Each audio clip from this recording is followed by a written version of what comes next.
আসসালামু আলাইকুম ওয়া রাহমাতুল্লাহি ওয়া বারাকাতুহু। আলহামদুলিল্লাহ, আশা করি সকলেই আল্লাহর রহমতে ভালো আছেন।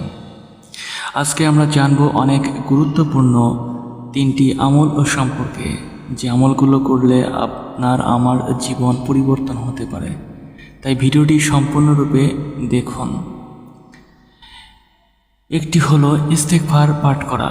প্রতিদিন 1000 বার ইস্তেগফার পড়তে হবে।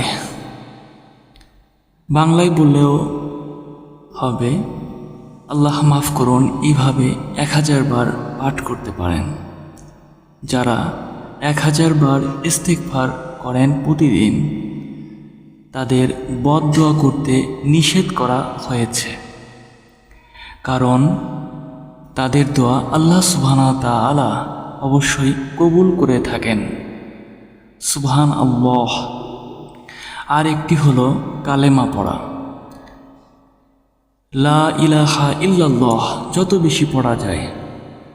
মাঝে মাঝে মুহাম্মাদুর রাসূলুল্লাহ পাঠ করতে হবে, আর বেশি বেশি দরুদ শরীফ পাঠ করতে হবে সাল্লাল্লাহু আলাইহি ওয়াসাল্লাম। এইভাবেও পড়তে পারবো আমরা ইনশাআল্লাহ। এইভাবে আমল করলে জীবনে বরকত আসবেই। ভিডিওটি ভালো লাগলে অবশ্যই আমাদের চ্যানেলটিকে লাইক, কমেন্টস এবং সাবস্ক্রাইব করুন।